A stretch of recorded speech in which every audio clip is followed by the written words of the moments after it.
All right, I think we're ready to start. We got a relatively good quorum here. Thanks everybody for showing up. This call, as we talked in the last meeting, one of the topics that we started to discuss was the OCA architecture and trying to start mapping it to the OpenC2 effort, as well as keep pace with the PACE project, because that's also going on in parallel. And all that's interesting. That's all very relevant for what we're doing here. So we got a little trick here to get that all together. And I heard, Michael, you're taking on more responsible at OpenC2, so that's awesome. You can help us. I like it. Yeah, I accepted the nomination, so no one's running against me yet. So How did that happen? Good for you. Well, congratulations. thank you. Hopefully I'm not pulling my hair out too much, but thankfully we're still moving things along pretty well. So I'm looking forward to it. Yeah, you guys are doing fine in OpenC2. I see. I've been watching you guys. You've been trucking along okay. So yeah, appreciate that. So yeah, we'll need some help. So anyway, the topic of the call, I sent. Did everybody get the email I sent out? I sent out a mail before the meeting yesterday, and I've been working behind the scenes with some of my experts. There it is. Here, let me share this thing on where is it? Here it is. Here it is. Here it is. Share this guy. So many screens. Which one is it? I've been working behind the scenes with some people on OpenC2, probably driving them crazy. I apologize for that, Davids. What I wanted to do was start the discussion with the team here on how we go about taking our architecture picture, which I'll show in a minute, and start working through the actions to get to OpenC2, so we can do the work we need at a more detailed level. Since I think we've done a pretty good job on the architecture picture and the use case scenario and everything else. So I did want to take you guys through that. Okay, now you guys should all be sick and tired of this picture. This is our favorite little use case, malware use case architecture diagram that we've drawn in C4.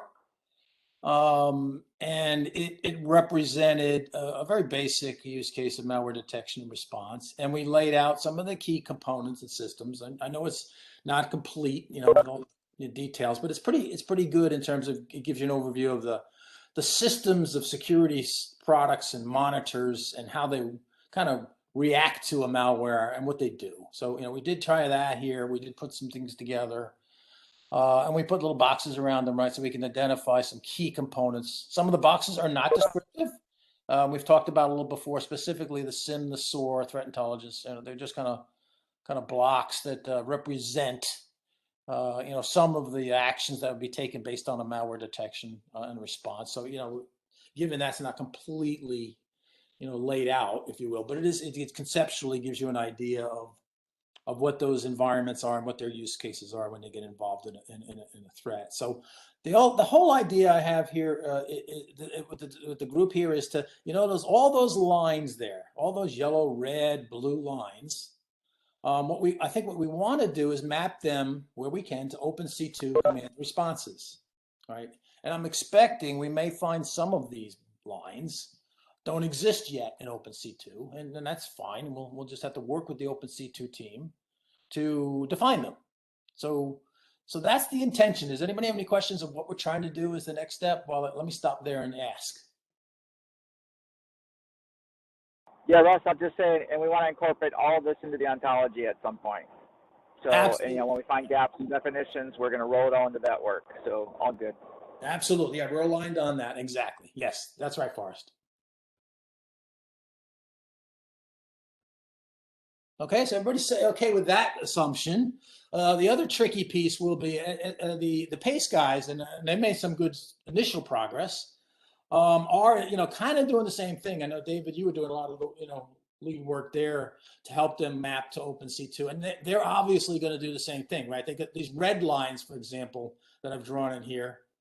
They've got a flow between the orchestrator and its posture collection system. And obviously, as they map to OpenC2, they may find that they have to, add some things to OpenC2 as it exists today to represent some of those actions that we see there. Maybe they don't, maybe they will, but I want to follow that because obviously we want to stay in sync. So the PACE project is, as part of OCA, fits nicely into our architecture diagram. So those red ones down there, which is the more the PACE flow, is something we also have to keep an eye on. So we actually have two different projects beyond this one to keep an eye on: the OpenC2 project and the PACE. So anyway, that's the challenge. So 3 moving parts makes me nervous. So that's why I need help from all you folks to help me keep an eye on this and keep us in sync. So what I did do on the next chart was I kind of looked through, I went to the OpenC2 specification and I found all of these actions that were already identified. So that's great. We've got a whole bunch of things here that were identified in the OpenC2 specifications. Then I took if you look back here, I think again, all those lines are kind of actions.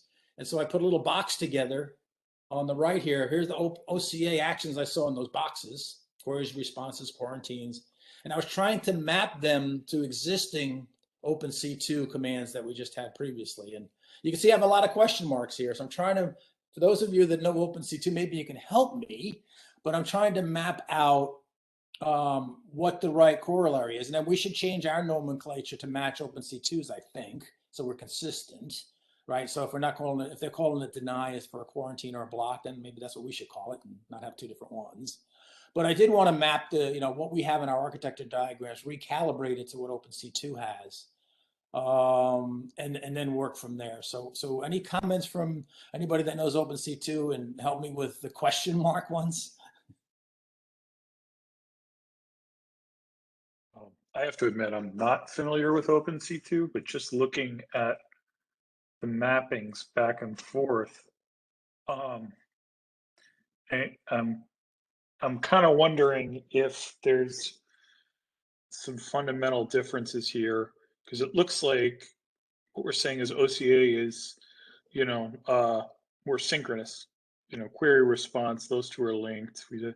Whereas I'm wondering if the OpenC2 stuff is more asynchronous, if it's sending unsolicited notifications back and forth. That's something we might need to look into. That's a good point, Andrew. I'm not even sure if you can assume OCA is always synchronous. It may be asynchronous as well, but I do know when I looked at the OpenC2 specs, they do support the asynchronous kind of communication. I thought they could allow for synchronous, but I'm not. Maybe again, the OpenC2 guys can help me there. But Right.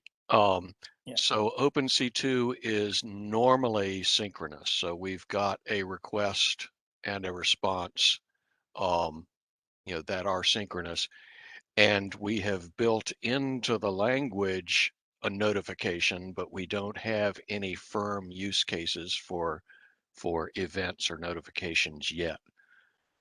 We do have pub sub fabric as well as an HTTP protocol layer. So HTTP is point to point, and unless you get into WebSockets or something like that, then it's just one request and one response. So this slide, we have an OpenC2 request and an OpenC2 response, and that's what 99% of OpenC2 uses right now. We've also got a notification for events, but we haven't figured out use cases for those yet. Okay, so instead of saying query, it's really request response, David. Is that how I should think of it? Yes, request. Yeah, the fundamental OpenC2 message has a request, a response, and a notification. Those are the 3 things that it has. Query is an action that goes in a request. Got it. Oh, I see. That goes so request query, request request deny, that kind of stuff. Yes. Got you. Thank you. That helps. Request response is the communications model, and the request will carry an OpenC2 action, which is the specification of what you want to have happen, and then associated additional info to make that request meaningful. Yes. Okay. Yeah. Got it. Thank you so much. I did realize, David, also when I was looking at the PACE architecture, that's obviously going to be asynchronous. So I see that they're going to, the good news is when they figure that out there, we can kind of follow that path. I would imagine, because PACE, obviously, when you are asking for posture assessment, it is going to have to be asynchronous to get all that data back. So if you have the OpenC2 column on this slide, yeah, you would probably have an action and a target that Okay. would correspond to something in OCA. And query is one of the actions. Query might fit a collect posture action. We don't have an evaluate or assess action now, so we'll probably have to add that. And when you say target, when I was looking through that, and it looked like you could have a list of targets in OpenC2. Is that correct? Yeah, target might be Okay. a confusing name because you think a target of communication, but Yeah. target is actually just the noun that if you're saying block an IP address or deny, the verb is deny and the noun is IP address. And so target is OpenC2's word for the noun in that phrase. Thank you. That does help. Thank you. That's different from saying, I want this particular router or firewall to block the address. The firewall isn't the target. It's Thank you. Yeah, because that's what comes to my mind, and I think that was right. Okay, thank you.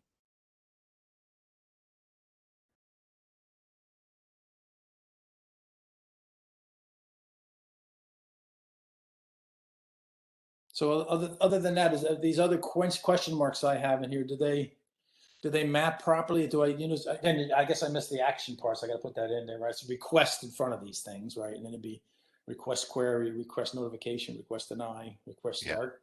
well, Okay. I mean, yeah, everything is a request now, unless it's a response.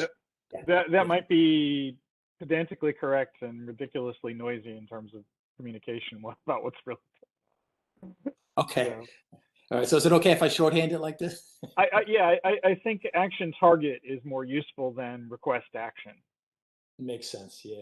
And it may make sense for someone who knows OpenC2 somewhat better than you to go through the malware use case write-up and take a first pass at what the OpenC2 fit into that is and what the actions, the actual commands would be. I 100% agree. Can I have some help? Anybody help me with that? I 100% agree. I'm struggling trying to read through this stuff. So I can probably find some time to do that next week. okay, perfect. Thank you very much, David. Otherwise, I ask a lot of silly questions you've seen in my emails. Thank you for that. Okay.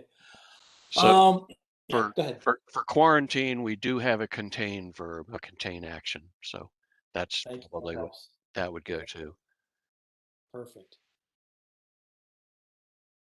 And Forrest, as we do these, I'll have to keep in sync with you so we can change some of the nomenclature we're using to, again, line up with the ontology stuff you're doing.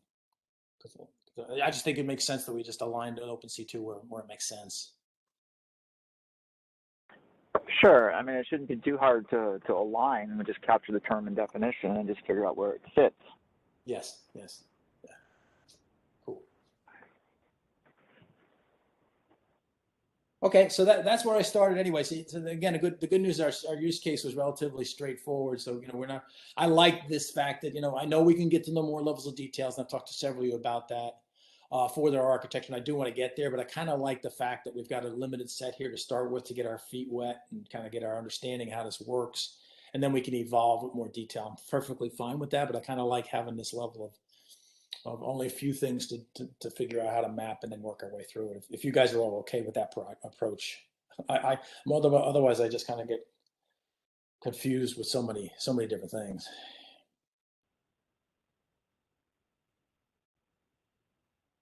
All right, any other comments? So you kind of see where we're going with this. And the other thing I guess we'll do, David, is as we look into this a little bit more, you said I guess you called it the target with the more details, if you will, around the action. I do think we will have to specify some of that. We do have it in OCA, for example. There are some things like quarantine.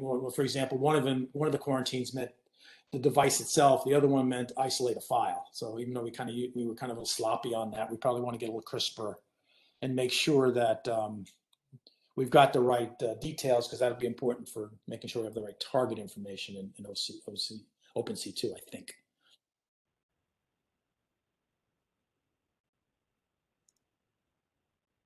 Any other comments on this chart? Okay, then the other thing I had, and I was thinking about this, and I do know when I looked at OpenC2 that, as you talked about, there is a transfer specifications protocol. I just wanted to be clear on at least what I think we're doing, and make sure if I'm not clear or wrong, we fix it before I go down this path. But we've always assumed that there was going to be a common message bus to support the collaboration. I did see a lot of publish-subscribe kind of technology in the OpenC2 environment. So I think that's relatively natural for the way it works. But the idea is to enable us to plug and play things on this bus to either, I guess, David, you call it sense information that would come from various tools and endpoints and devices that tell us security information or share security data. And then there would be analysis type of tools, which would be more your operations center stuff, right? Which is doing the analysis, the actions, the viewing, and then the personas of security operations, incident response, threat hunters, yada yada. I put a few on there that I could think of, and that came out of our use case document. So if those are incomplete, let's let's add to the use case, and then I'll put them in here. But I wanted to make sure we had the personas right on the operations center. We didn't talk a lot about the resource administration, the specific, people that set up systems and apps and endpoints and firewalls and yada yada. I know some people want to get to that level, but we're not there yet. But we know they're there. We do know that they have a role in this environment. So we got to kind of put them in here somewhere and make sure they can communicate and attach in. And then the third thing I put on the right, just I call them security services, but a lot of the projects we have in OCA are intended to go from one-to-one mappings, one-to-one communication to one-to-many or many-to-many. And all the services we have, Pace, StickShifter, and Kestrel, are really involved with, taking something that has, multiple today proprietary individual communication mechanisms and making it so we can communicate with everything with one command, if you will, and then map, if you will, to these specific environments, because legacy systems have to be mapped in. So I just wanted to put them as services because I don't know how to call them anything better. But the intention here is that, this is our toolkit that can grow on the right here. It's the set of things OCA is providing that allows folks to span multiple targets easier than the current point-to-point proprietary product-to-product communications that we've set up. So does that make sense to people, the one on the right there? It certainly does for Pace. We have the idea of somebody requesting a service, whether that's collect endpoint attributes or evaluate the security posture of the endpoint. So those are the two services that Pace provides, and the answer can either be actually making actions happen on your network or return a list of actions that the administrator has to do on the network. So yes, Pace is a service. Right. And StickShifter is kind of similar for those that don't know, right? It's mapping from sticks to the local proprietary API data formats of every product, but then bringing all that results back in sticks. So it's sticks inside the bus and then the connector outside to the actual proprietary product. So it's similar in the fact that it's doing a translation to connect into the bus. Kestrel's the same way. It's built on sticks, but extending it to threat intelligence use case. So again, it's another one of those, universal adapters, universal wrench kind of things that I can query with the threat intelligence with one particular language construct, and it'll get mapped down underneath it to the unique proprietary product level threat intelligence queries. So all three of those have that kind of flavor to them. And we probably need more, but these are the ones we have. And I think that the point of, when we start talking about the value of OCA as we bring this back around again, we do want to kind of show that that tooling and that approach is much more effective, cost efficient, and less complex than today's world. I mean, it's kind of obvious when you know about this stuff, but you still got to bring it out when we come back around to, why is the OCA architecture any better? Why is this implementation, better than current state of the art? So I think that's part of the idea.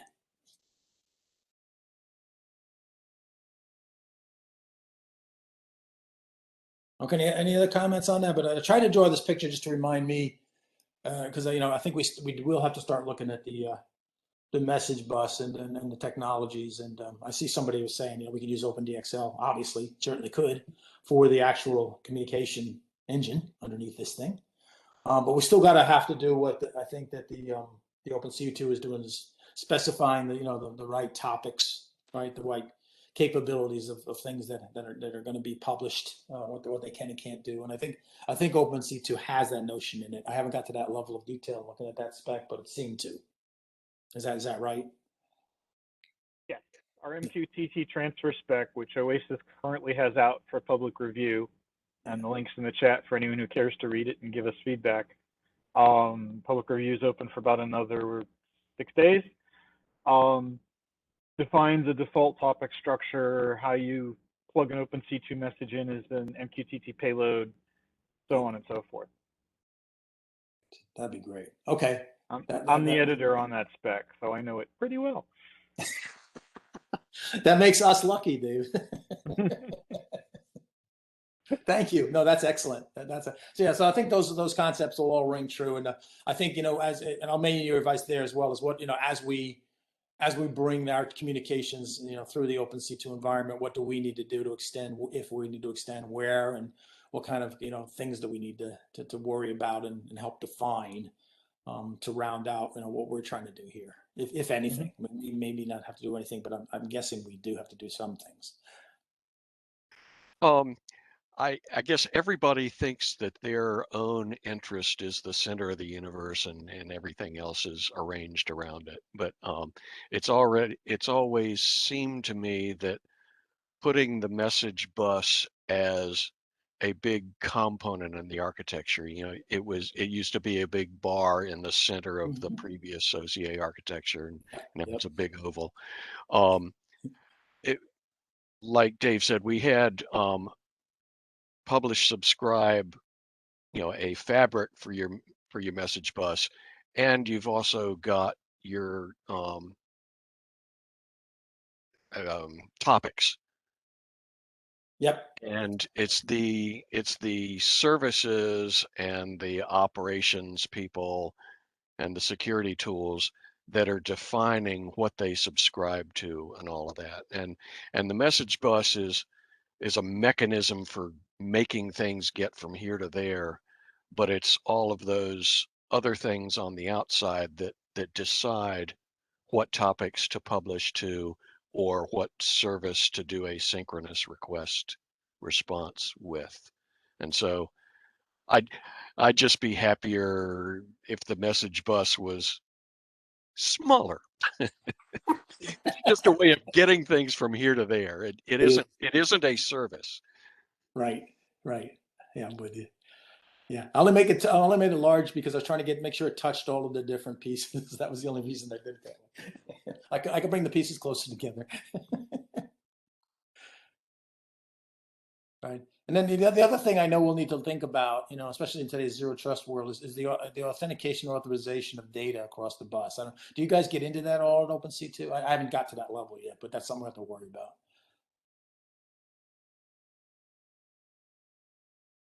We know that it's a need. I thought Dave was going to answer, but Yeah. we haven't delved in depth yet. Obviously, we have HTTPS, so link security. We know that there's persistent security, message signatures. Also, we haven't, fleshed either of those out. Yeah, the work in progress on the next version of the language specification includes a message signature approach. Okay. Yep. Our use of MQTT and HTTP both specify the use of TLS. What's kind of missing, probably more than anything else right now, is the authorization dimensions. Okay, fair enough. Yep. Fair enough. I guess, Mark, you were mentioning authorization is something that the OpenDXL could help wrap around this thing, eh? Yeah, I think there could be opportunity to converge. Some of the things that were developed with OpenDXL that we figured out, and the great work that's been done in OpenC2. Obviously, uh, I won't get too much into the inside baseball, but OpenDXL is not a real big push around McAfee lately. It's still widely used, but as things move to the cloud, MQTT doesn't work as well through proxies, and some other challenges there that I think we've run into. So, but I still think there's a lot we could take from it, and so I got to figure out from a licensing perspective how we could do that. But certainly, Dave, I could follow up with you offline and get the right people that are much deeper in it than I am to support or have a discussion and share any of that potentially. Yeah, that would be great. We have the bare foundation of an OpenDXL transfer specification, and over the past several years have had a couple of attempts to interact with folks from McAfee to see if we could get them to engage and help us build that thing out, but it never ever came to fruition. So right now the thing is literally just a blank Oasis template. Yeah, no, I Yeah. I feel that frustration. I've tried as well. So, but And as take another best swing. I know, OpenDXL isn't open in the sense that there's a spec or a standard out there that would tell me what I needed to build my own broker, for example. So we did open source a broker, a manager, and multiple clients. There is also an API specification that I think could be quite useful to take. That when something connects to the fabric, it publishes what it can do, what it is, etc. That's pretty well done. That's good. But yeah, I'll find the right person or persons and follow up with you, and then I'll make sure to share with everybody. If anybody wants to join, we can kind of go through a presentation of what is there, and then figure out how to steal it. Yeah, I love the Or direction. copy it rather. Yeah, that's right. No, I love your direction. That would be great. Yeah, that would be a big need here. Yeah, I would certainly appreciate that presentation. Yeah, absolutely. Yeah, let me know. We can schedule on one of these calls if you want more. Okay. Yeah, I'd be happy to get the gang together. Yeah. Yeah. Yeah. That sounds And great. maybe, No, that's awesome. That's a great add to the where we're going here. That kind of brings together a bunch of pieces that are really important that we need here. well, Russ, you and I have talked about this quite a bit, but there's another piece that we never open sourced that I've tried so hard to open source, called the integration pattern engine. And that was something that has kind of, different plugins, patterns, and different things that could be defined. But it allowed us to bridge between different fabrics. So we could go from MQTT to XMPP, for example, with from OpenDXL to Cisco PX Grid, or from MQTT to Kafka, or from MQTT to HTTP. And that pattern engine, in a concept like that, I think would be incredibly valuable to get out in the open. And I'm to the point where I don't know if I'll ever be successful in getting that open source from McAfee. And so some, developers and people smarter than me could maybe I can get that concept and some of the details presented on it, and then we can either as a group identify something that's out there in the open that we could use for that function, or figure out how to build something like that. But I think that's a critical part, because it's never going to be just MQTT. There's going to be you know, different things from different vendors. There's going to be customers and environments that have, you know, maybe they have a really mature Kafka implementation, and you know, we should be able to leverage that, I think, and have loose coupling between the things that we build and define and what that underlying transport is. Yeah, That's great. That brings up a couple of questions. You know, the first one, you mentioned that you're shifting focus sort of towards cloud. Were there any other, you know, single pub sub protocols that are more applicable to cloud, or is it kind of a different architecture so that your integration engine wouldn't solve the cloud problem? so the IPE moved to cloud really well. You know, we're using Kubernetes with that integration pattern engine and a front end load balancer to scale it up as necessary. MQTT still gets used locally, like in a specific network between clients and local services and different things. But in the cloud, we pretty much standardized on Kafka as our backend for, I guess Kafka uses, you know, producer consumer, but essentially publish subscribe. I don't think there's a real difference there. But yeah, we've really standardized on Kafka in the cloud. Yeah. And have you looked at RabbitMQ? I haven't, but we just heard recently that RabbitMQ had the same sort of goal, was to do mapping between MQTT and other pub sub things. So I have, you know, it's really, I mean,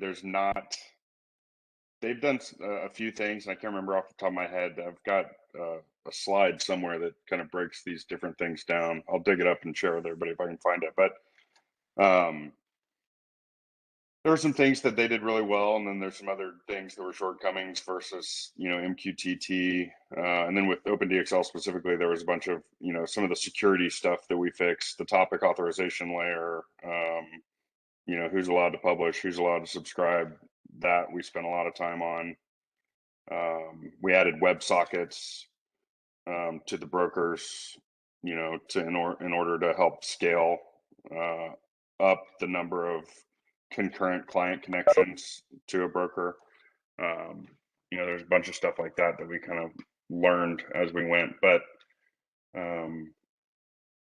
yeah, I don't see a ton of difference between Rabbit, MQTT, you know, all of them, and like, you know, I think from our perspective, like OCA, it's like, how do we, and that was kind of the intent and my rationale anyways, in changing the name of the ontology is like, let's not be tied to a specific underlying protocol. You know, I think we can define the patterns and event driven or publish subscribe patterns between different things, and then, you know, get to a specification, you know, the syntax and the topics and commands and things like that.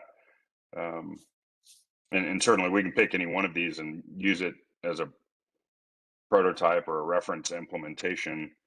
But I think that as an organization, we should say, we don't care what the transport is. We've built this, and it's proven with, you know, OpenC2's implementation of MQTT. We've got little connectors and things to implement this over OpenDXL or Kafka. But if you've got something else, then, you know, there might be some work to do, but that would be my vision. That'd be how I'd want to go into an enterprise and help solution and solve problems, is to have that flexibility.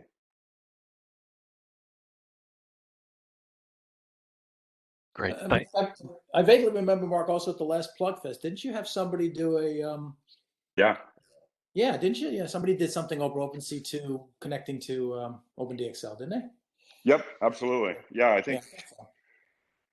Chris did that, and I've been begging him to finish that work, but he's one of the people that I'm going to get to join us, and I'll try and get him to review the public review, the MQTT spec for OpenC2 as well. Great. Yeah, great. He's got the domain skill for that, definitely. Yeah, that'd be good if you could, and if maybe you can share that a little bit too. I think that'll help us with connecting OpenC2 and the OpenDXL and what we're doing here. So that could be useful. Yeah, I mean, I think OpenC2, like OpenDXL is just a transport. Like there's no specification of topics. There's no specification of commands or the syntax of a given topic. It was just an open implementation of MQTT. There's nothing else there. So they're certainly not mutually exclusive or anything else.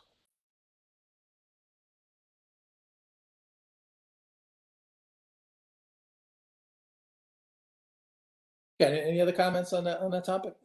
Good discussion. Thanks, Mark, for leading that. That's excellent. All right, so my last chart is what do we do next? Oh yes, what do we do? Sit in the quandary here.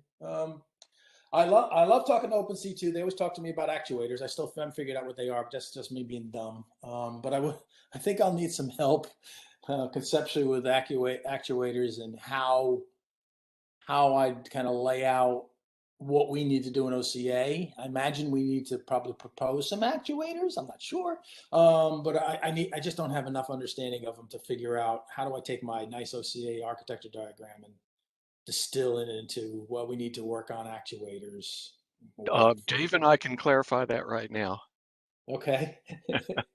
In OpenC2, an actuator is a function. It is a thing that you're trying to accomplish. So we say a packet filter would be a device, but an actuator is the packet filtering function.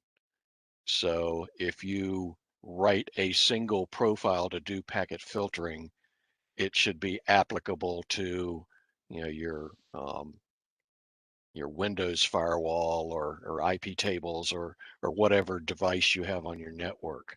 So actuator is kind of a noun for a device, but our OpenC2 actuator is a noun that describes a purpose or a function.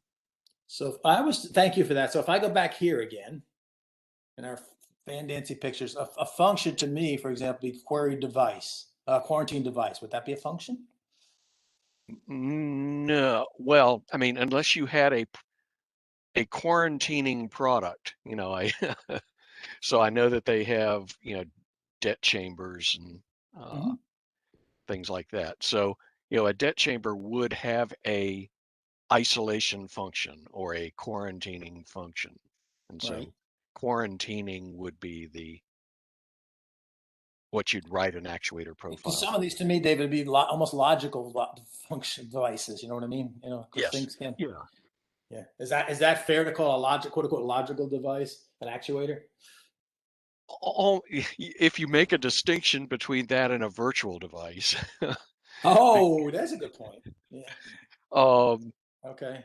And an actuator is an abstract view of a cyber defense function, and we always fall over to packet filtering because that's the kind of the easiest one for people to wrap their heads around quickly.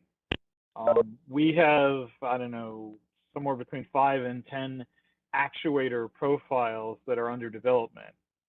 And an actuator profile is the mapping of the overall OpenC2 language onto a specific actuator function and tells you what OpenC2 actions are relevant, what OpenC2 targets are relevant, gives you the potential to define custom targets specific to that actuator, and then generally just tells you all of the logical pairs of actions and targets that make sense and how the actuator is expected to handle them.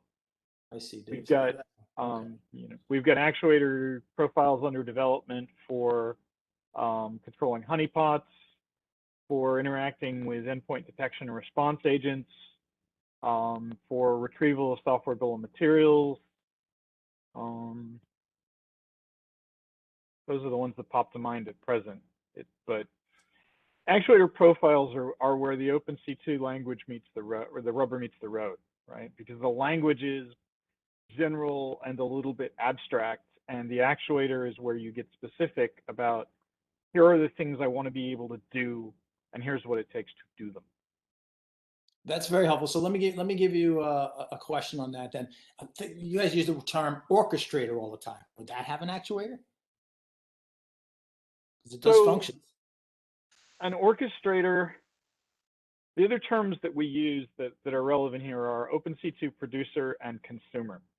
Yeah, yeah. So a producer generates and sends OpenC2 requests. It's sending commands.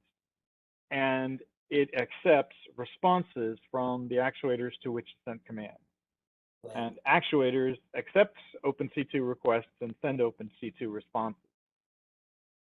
But if you look at things in a hierarchically layered sense, an orchestrator might be a consumer of actions sent to it from a higher level in the hierarchy, and a producer of potentially more specific actions to the things that it oversees in order Also, to yes, affect the commands that it's been given.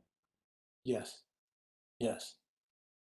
Now, I think one of the things we're stumbling around a little bit here is that your sense of a function based on the use case and the work that you're doing in OCA so far might be a little higher level, more Okay. complex than what we think of as an OpenC2 action, right? OpenC2 actions OpenC2 commands are intended to be very atomic things, right? Okay. So it should be pretty neat and well defined what that means.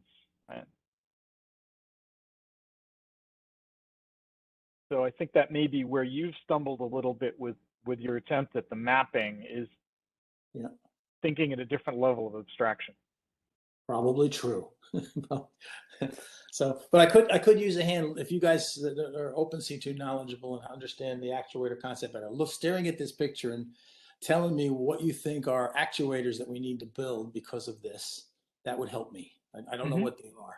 Yeah. I was Googling around looking for the English parts of speech, and I couldn't find one. But an actuator, if you have a word that ends in ing, then that's probably a good name for an actuator. So fishing is the act of catching fish. So orchestration or orchestrating would be what you'd write a profile for.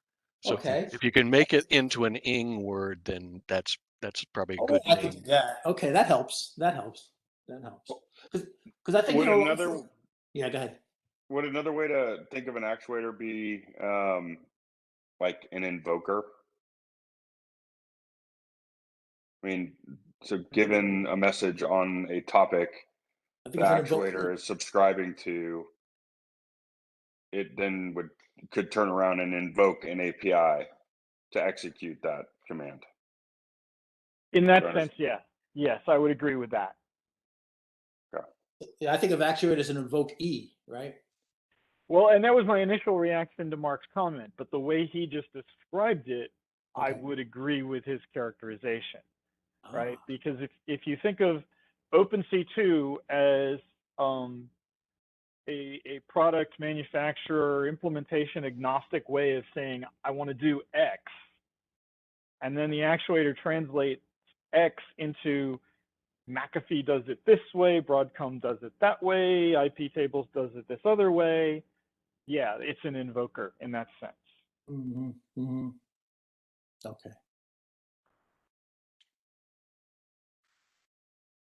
Okay. So I like the ing term, but I could go a little too wild on that, David. So I still think I need some help framing. Please frame me when I start working on this, because I do think, part of the discussion, David, you and I have been having about orchestrator, for example, is I'm hesitating, putting it under any SOAR or SIM because I think some of those capabilities can be in a lot of different places. So I more want to have the functionality comprising, the description of the functionality you're looking for, so that when we publish on our bus, we say, oh, we have something that does these kinds of things, and these are the kinds of things I need to be done as an orchestrator, so it can take my my command or my request because it's qualified to do so. I don't care what you call the thing. Product wise for SIMS, SOAR, threat intelligence, XDR, zero threat intelligence, control point, whatever. I don't care.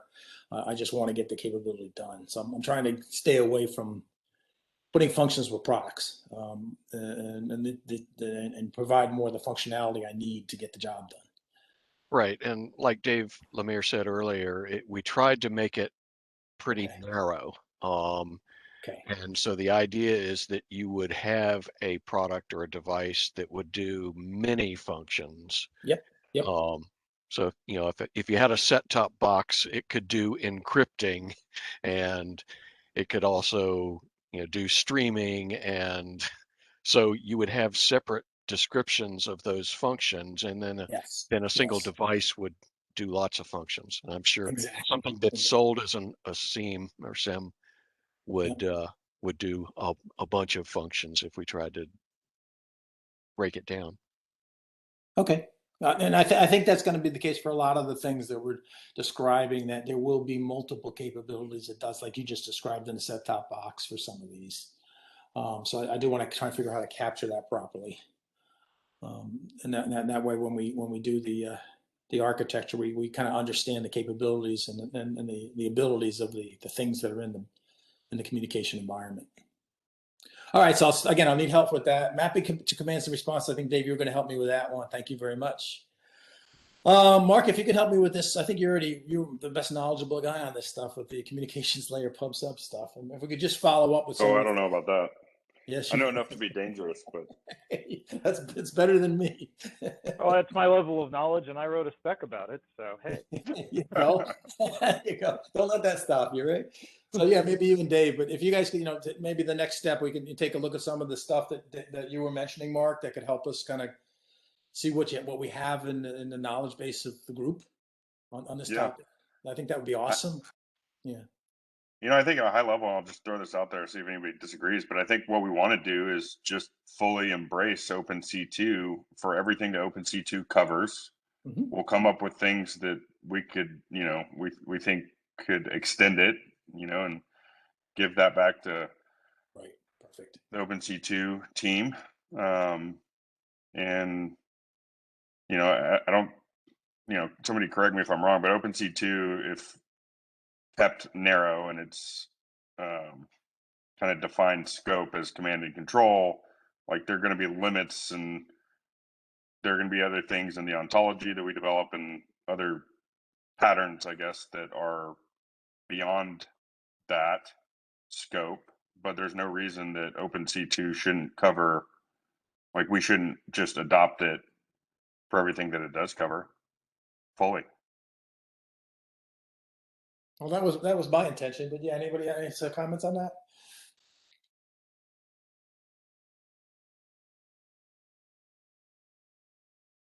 I'm certainly not going to argue with it. I like I like that philosophy as an approach to what we're trying to do here. Yeah. Hey, this is Mike. I completely agree as well. Yeah. Well, it was always our intention at OCA, right? We always said we're not trying to, reinvent something that's already done. We'll use what exists. And that's exactly what I think Mark just said.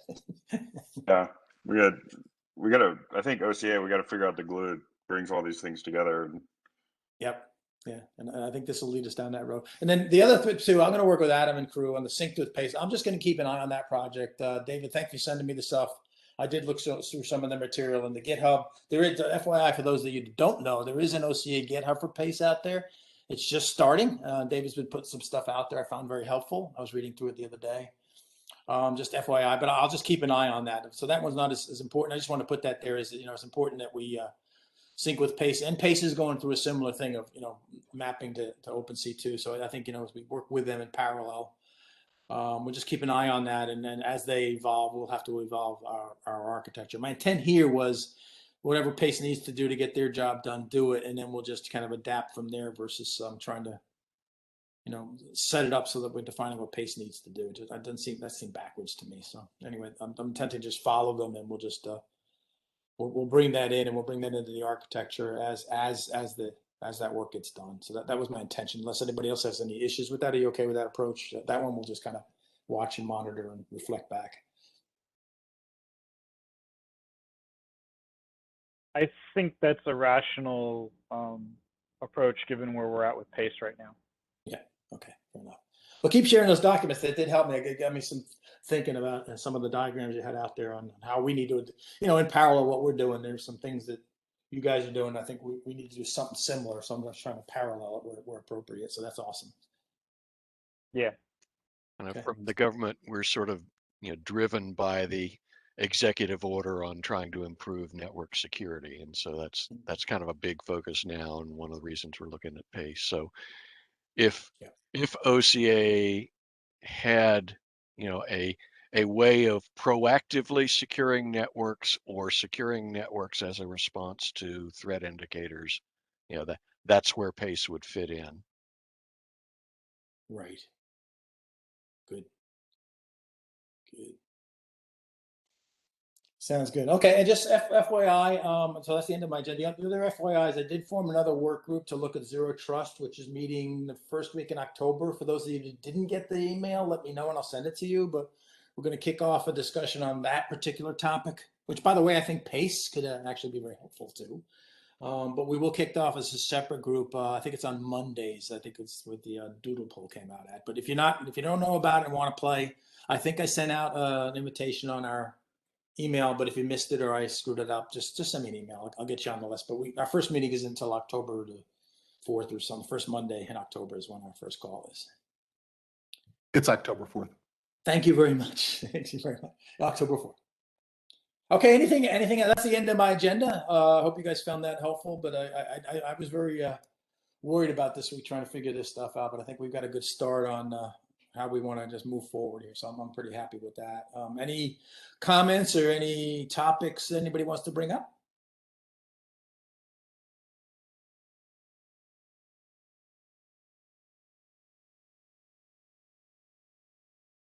Otherwise, I think we are good to go. Thank you, everybody, for showing up. Appreciate it. Thanks, Russell. Appreciate the Thanks. comments. Thank you. Thanks, Ross. Thank you very much. Thank you. Good day. You guys. Bye-bye. Bye.